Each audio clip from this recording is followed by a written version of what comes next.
레이첼 톰슨이 15살이었을 때 그녀의 인생은 한순간에 뒤바뀌었다. 그날도 평범한 토요일 아침이었다. 부모님은 정원에서 장미를 가꾸고 있었고 12살 동생 루카스는 거실에서 비디오 게임을 하고 있었다. 갑자기 루카스가 이상한 소리를 내며 쓰러졌다. 경련이 시작됐고 입에서 거품이 나왔다. 루카스, 레이첼의 비명소리가 집 안을 울렸다. 응급실에서의 긴 밤이 시작됐다. 의사들은 여러 검사를 했지만 원인을 찾지 못했다. 뇌 MRI, 혈액 검사, 유전자 검사까지 이어졌다. 2주 후 드디어 진단명이 나왔다.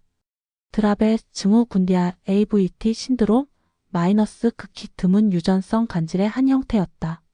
이 병은 현재로서는 완치가 불가능합니다. 의사의 말은 차갑고 단호했다.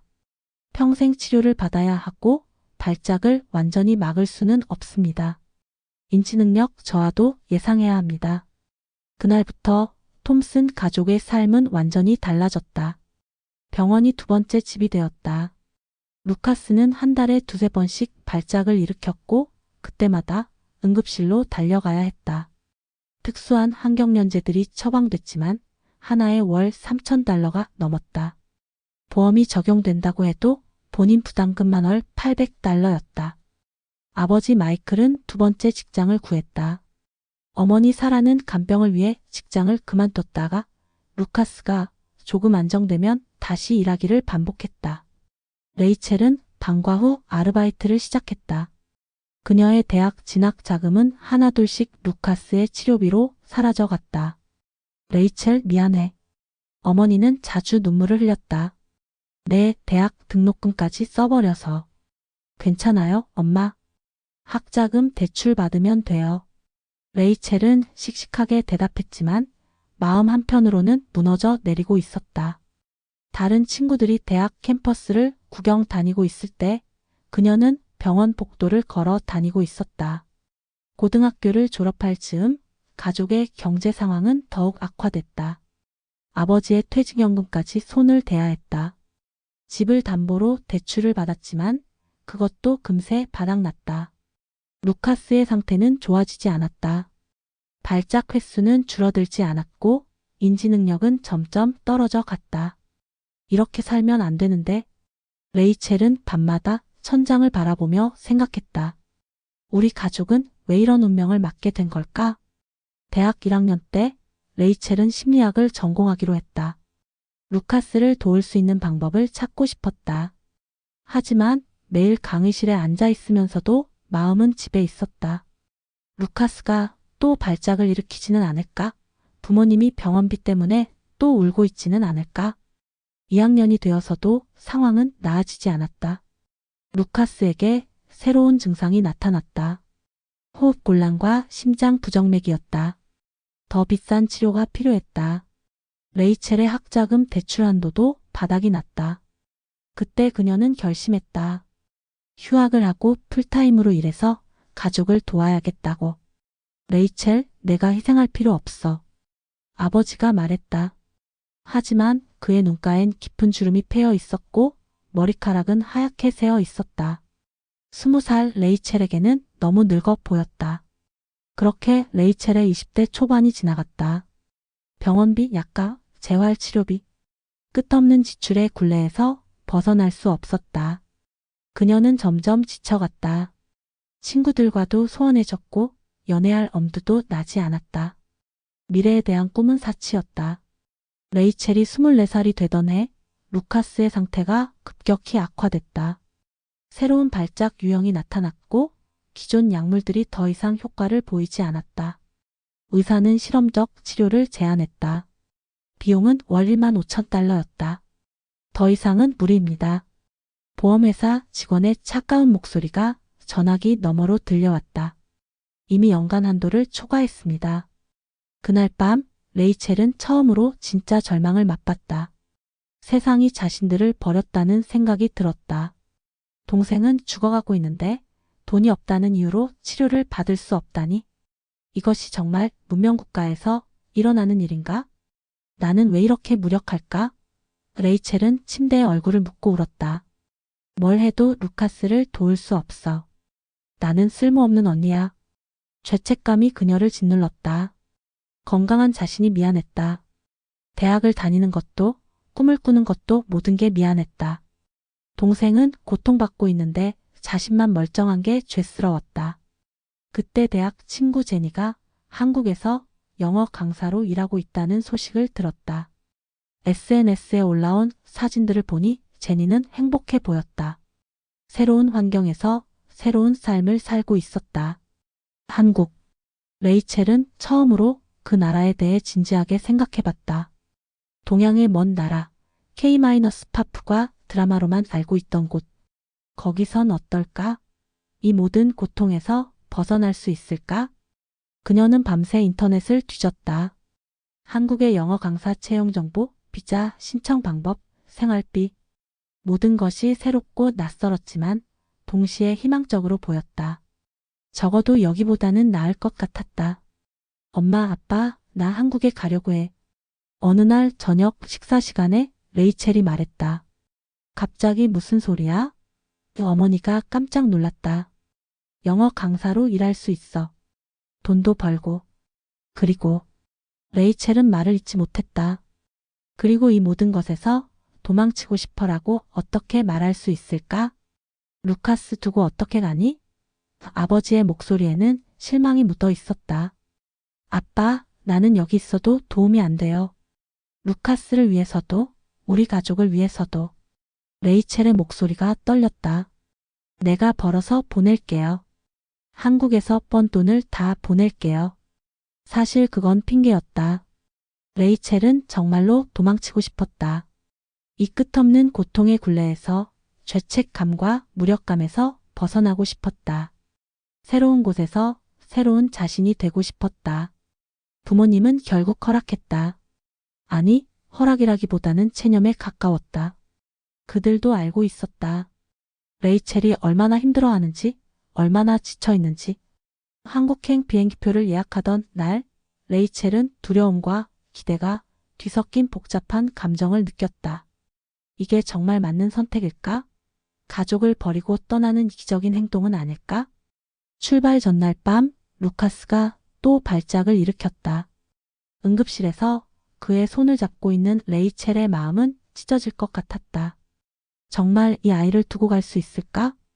누나, 한국 가서 행복해.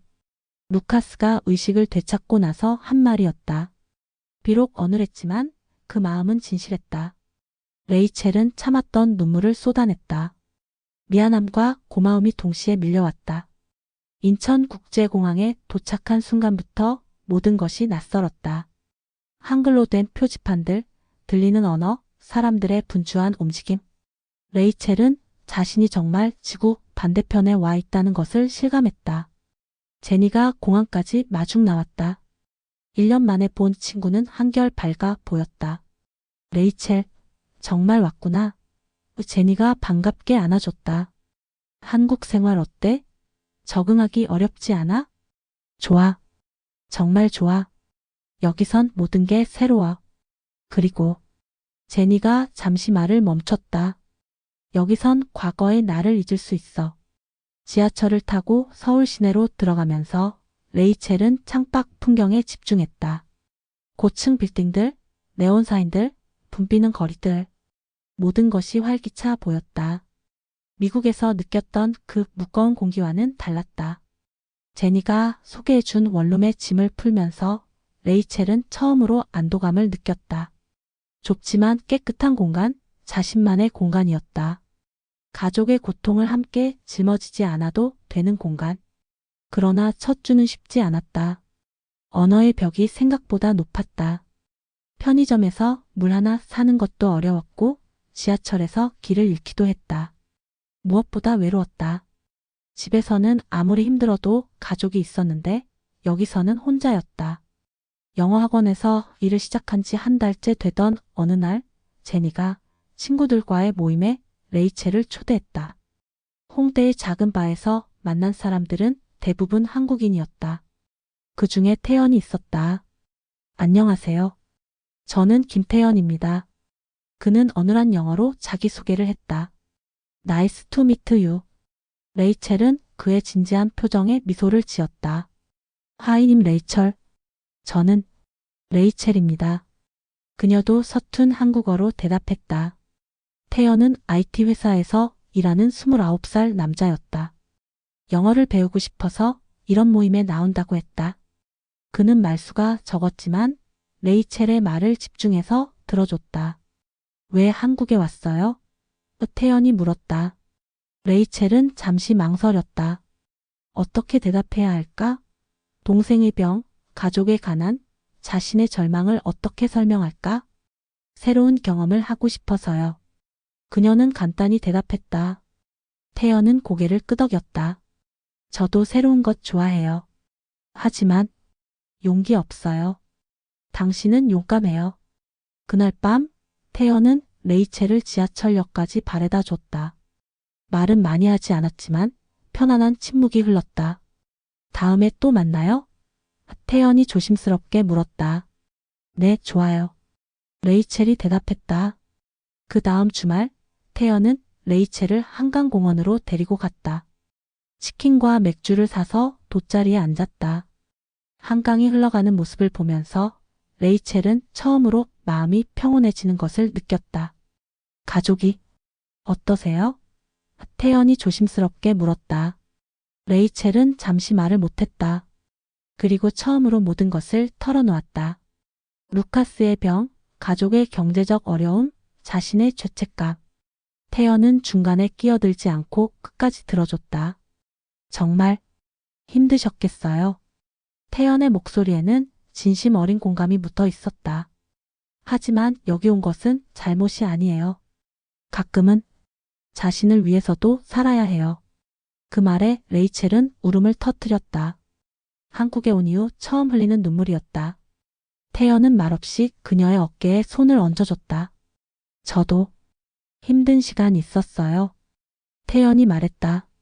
아버지가 사업 실패해서 가족이 모든 것 잃었어요. 그때 정말 절망적이었어요. 하지만 지금은 조금씩 나아지고 있어요. 그날부터 레이첼과 태연의 관계는 깊어져 갔다. 서로의 상처를 이해하는 사람을 만난 것이었다. 태연과의 관계가 깊어지면서 레이첼의 한국 생활도 안정을 찾아갔다. 한국어 실력이 늘었고 직장에서도 인정받기 시작했다. 무엇보다 태연이 있어서 외롭지 않았다. 사귄 지 6개월이 지났을 때 태연은 레이첼을 자신의 부모님께 소개했다. 김순희 어머니는 처음에는 외국인 며느리에 대해 걱정했지만 레이첼의 진심을 느끼고 마음을 열었다. 우리 태연이가 많이 달라졌어요. 순희 어머니가 레이첼에게 말했다. 전에는 항상 우울해 보였는데 요즘은 밝아졌어요. 고마워요. 레이첼도 태연의 가족에게 마음을 열었다. 특히 순희 어머니의 정성스러운 음식과 따뜻한 관심이 고마웠다. 오랫동안 잊고 있던 가족의 따뜻함을 다시 느낄 수 있었다. 사귄 지 1년이 되던 어느 봄날 태연은 한강공원으로 레이첼을 데리고 갔다. 벚꽃이 만개한 아름다운 날이었다.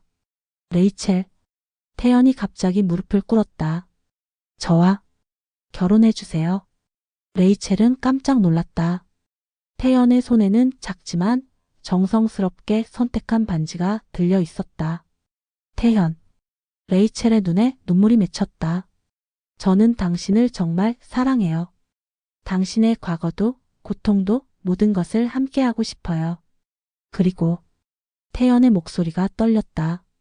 당신이 가족을 그리워하는 것도 알아요. 제가 당신의 새로운 가족이 되고 싶어요. 레이첼은 고개를 끄덕였다.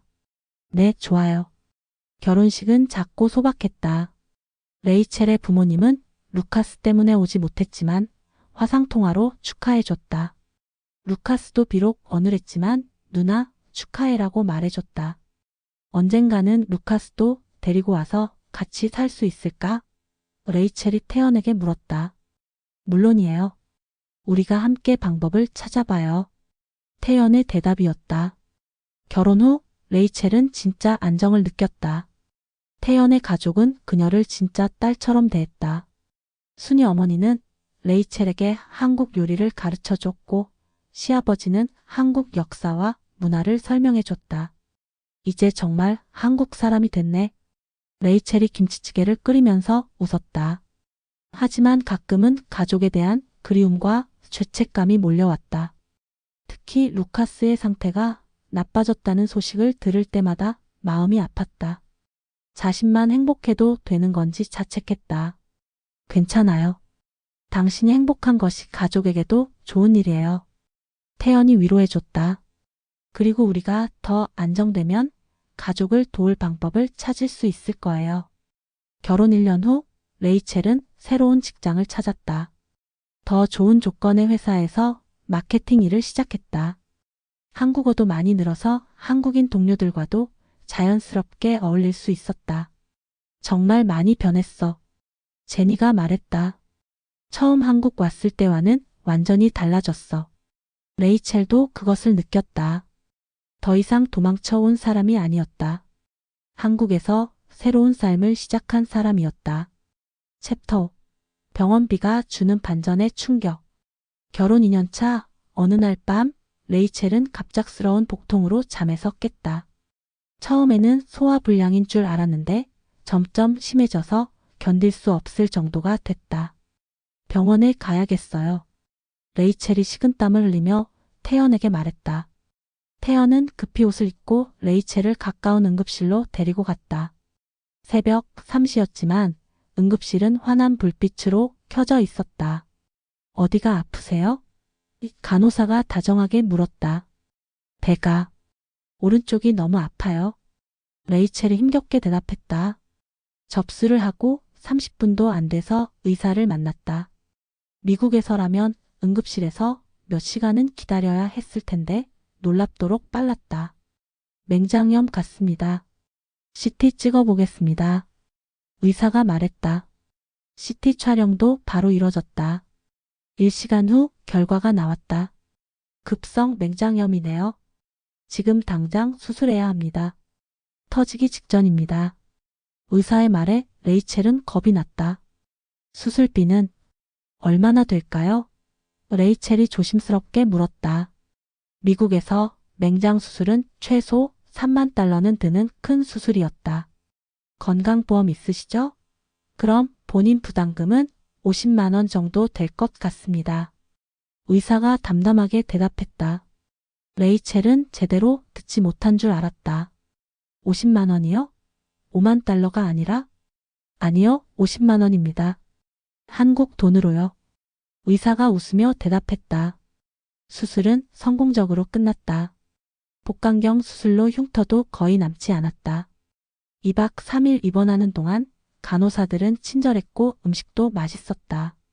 병실은 깨끗했고 의료진들은 전문적이었다. 여기가 정말 한국이 맞나? 레이첼이 중얼거렸다. 퇴원하면서 계산서를 받았을 때 레이첼은 또 한 번 놀랐다.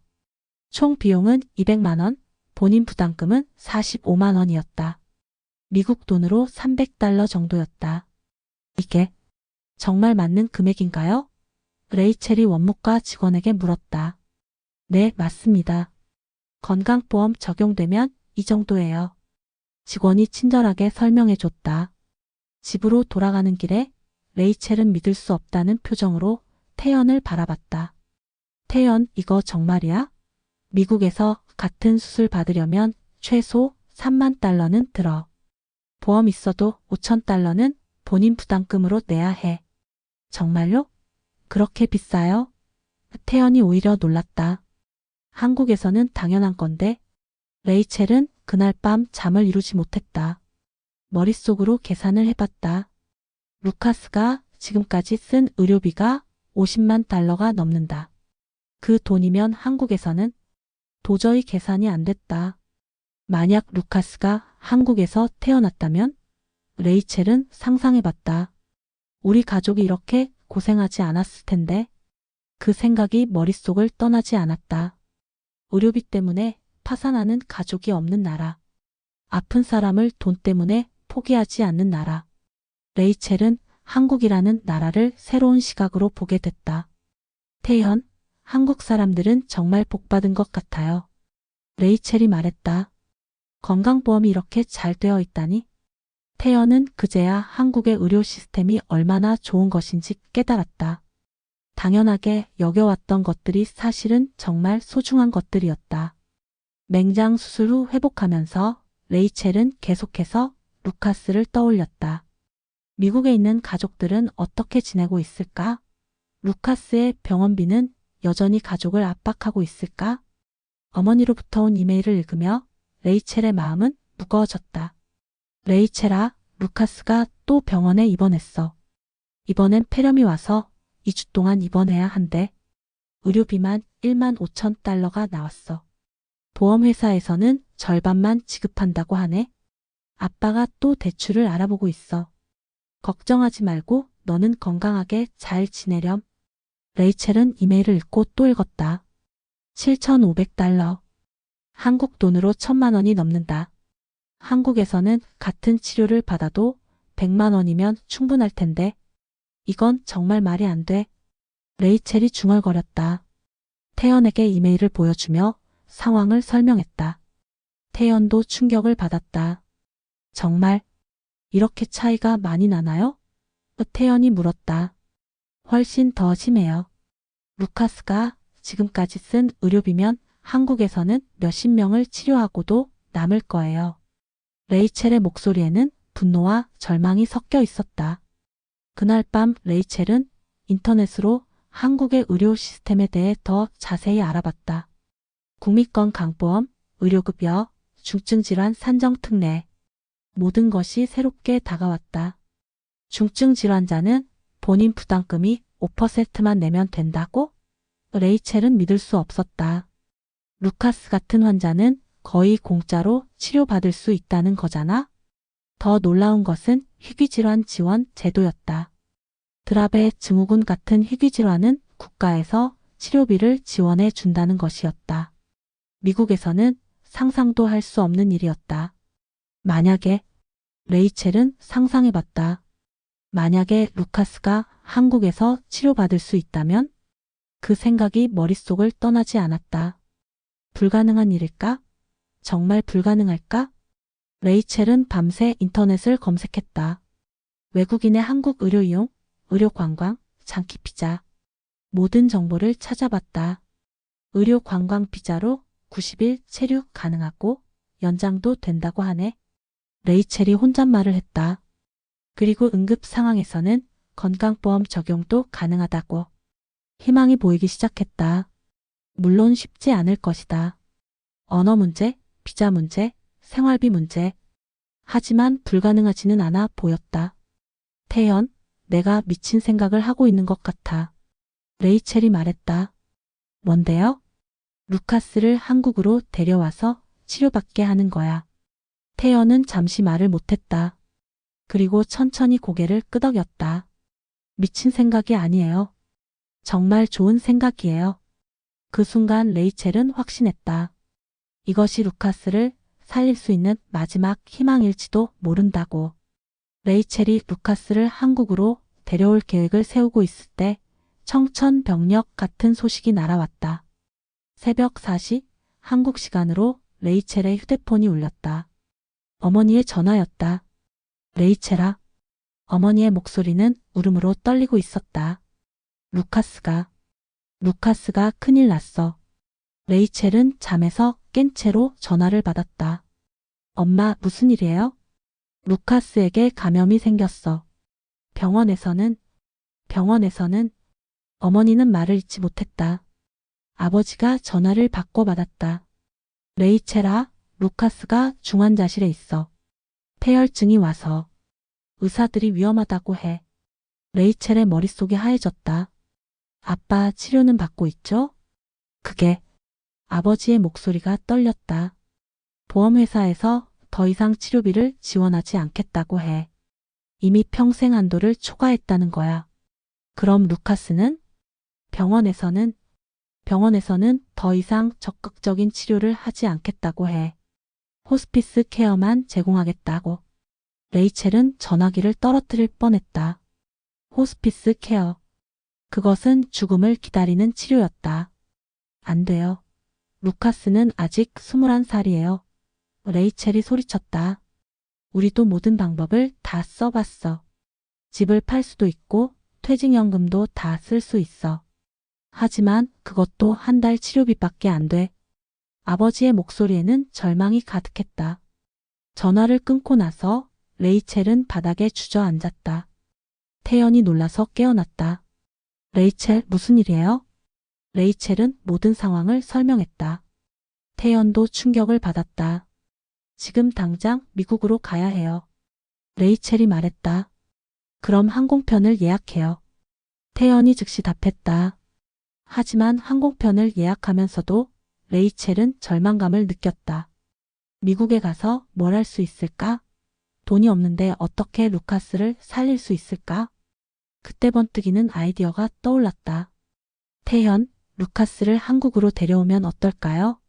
지금 상황에서요? 중환자실에 있는데 비행기를 탈 수 있을까요? 의료진과 함께 온다면 가능할 거예요. 의료 전용기를 이용하면. 레이첼은 급히 인터넷을 검색했다. 의료 전용기, 국제환자 이송, 한국 병원 응급치료. 모든 정보를 찾아봤다. 비용이 엄청나게 들 것 같은데? 태연이 걱정했다. 그래도 미국에서 죽을 때까지 치료받는 것보다는 쌀 거예요. 그리고 한국에서는 살릴 수 있을 거예요. 레이첼의 목소리에는 확신이 가득했다. 마지막 희망이었다. 다음 날 레이첼은 서울의 여러 대형 병원에 전화를 걸었다. 서울대학교 병원, 삼성서울병원, 세브란스 병원. 루카스의 상황을 설명하고 치료 가능성을 물어봤다.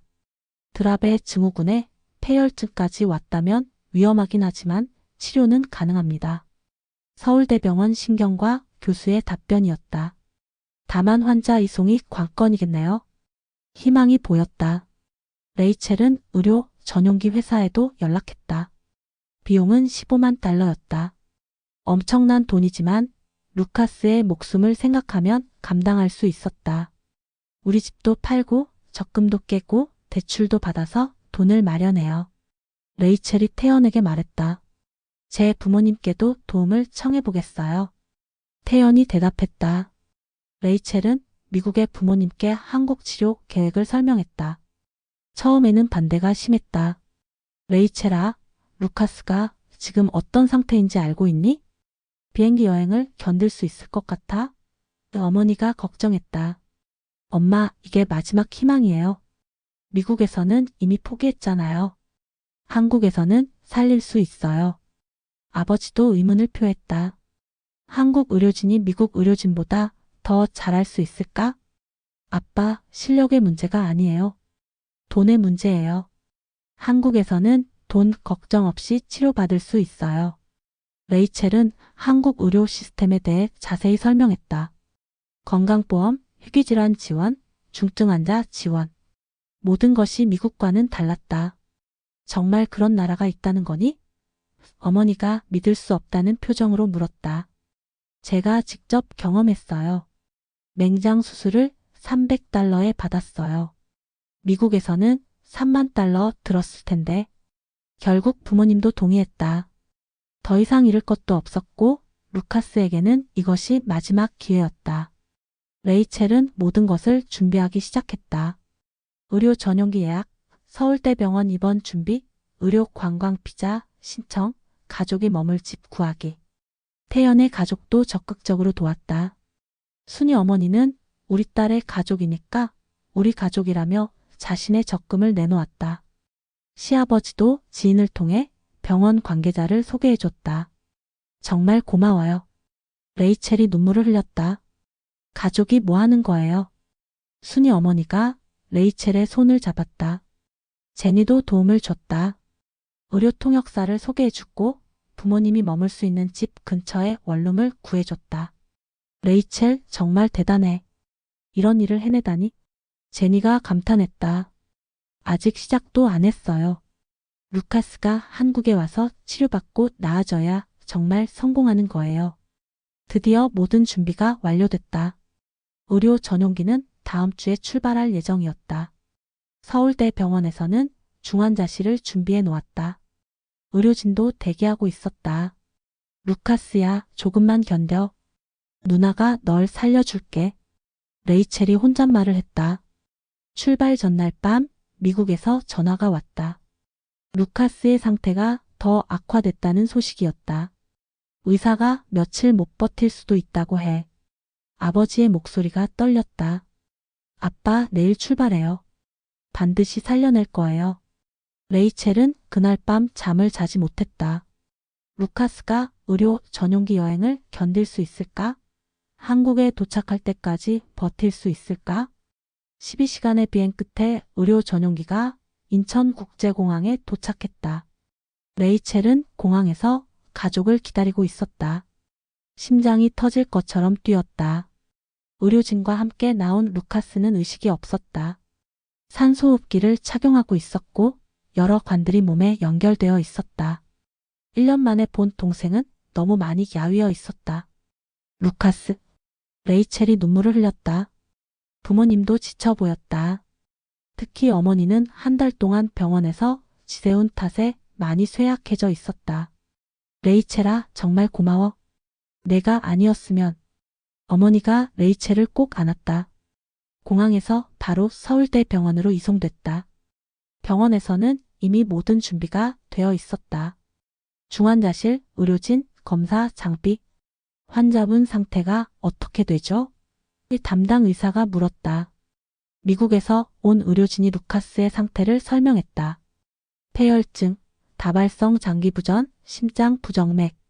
위험한 상태이긴 하지만 치료해 보겠습니다. 한국 의료진의 답변이었다. 레이첼은 그 말에 희망을 느꼈다. 미국에서는 더 이상 할 수 있는 게 없다고 했는데 여기서는 치료해 보겠다고 했다. 루카스는 즉시 중환자실로 들어갔다. 항생제 치료, 혈액 투석, 인공호흡기. 모든 치료가 시작됐다. 비용은 얼마나 들까요? 아버지가 조심스럽게 물었다. 일단 응급치료부터 하고 비용은 나중에 계산하겠습니다. 생명이 더 중요하니까요. 담당 의사의 답변이었다. 부모님은 그 말을 듣고 눈물을 흘렸다. 미국에서는 치료비부터 확인하고 치료를 시작했는데 여기서는 생명을 먼저 생각해줬다. 첫 주는 고비였다. 루카스의 상태가 호전과 악화를 반복했다. 하지만 의료진은 포기하지 않았다. 24시간 집중 치료를 계속했다. 다행히 감염이 조절되고 있습니다. 일주일 후 의사가 말했다. 아직 안심할 수는 없지만 희망이 보입니다. 레이첼은 기뻐서 울었다. 정말 희망이 보였다. 2주째 되던 날 루카스가 의식을 되찾았다. 아직 말은 할 수 없었지만 눈을 뜨고 가족들을 알아봤다. 루카스야, 여기가 어딘지 알아? 레이첼이 물었다. 루카스가 고개를 끄덕였다. 그리고 입모양으로 고마워라고 말했다. 그 순간 레이첼은 확신했다. 루카스를 한국으로 데려온 것이 옳은 선택이었다고. 루카스의 상태가 안정되면서 드디어 비용 정산을 할 때가 왔다. 레이첼은 긴장했다. 아무리 한국이 의료비가 저렴하다고 해도 3주간의 중환자실 치료비는 상당할 것이었다. 총 치료비는 1,500만 원입니다. 원무과 직원이 설명했다. 외국인이시지만 응급 상황이어서 건강보험 적용이 가능합니다. 본인 부담금은 300만 원입니다. 레이첼은 계산기로 달러로 환산해봤다. 약 2,200달러였다. 정말 이게 전부인가요? 레이첼이 믿을 수 없다는 표정으로 물었다. 네, 맞습니다.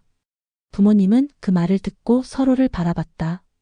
미국에서 같은 치료를 받았다면 최소 50만 달러는 들었을 것이다. 이건 기적이야. 아버지가 중얼거렸다. 레이첼은 미국에서 가져온 의료비 영수증을 보여줬다. 루카스가 지금까지 쓴 의료비 총액이었다. 이게 우리가 미국에서 쓴 돈이에요. 80만 달러예요. 한국 의료진들도 놀랐다. 같은 치료를 한국에서 받았다면 10분의 1도 안 들었을 것이다. 정말 나라마다 이렇게 다른가요? 담당 의사가 물었다. 네, 정말 다르죠. 한국이 얼마나 좋은 나라인지 이제 알겠어요. 루카스의 회복은 놀라울 정도로 빨랐다.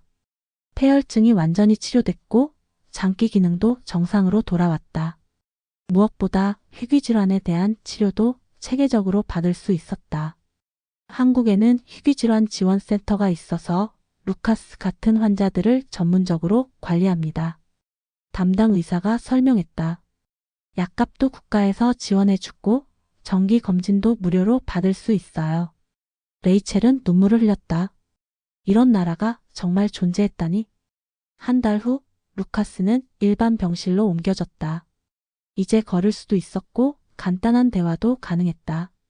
누나, 여기 음식 맛있어. 루카스가 병원 식사를 먹으며 웃었다. 그래? 다행이다. 레이첼도 웃었다. 부모님도 한국 생활에 적응하고 있었다.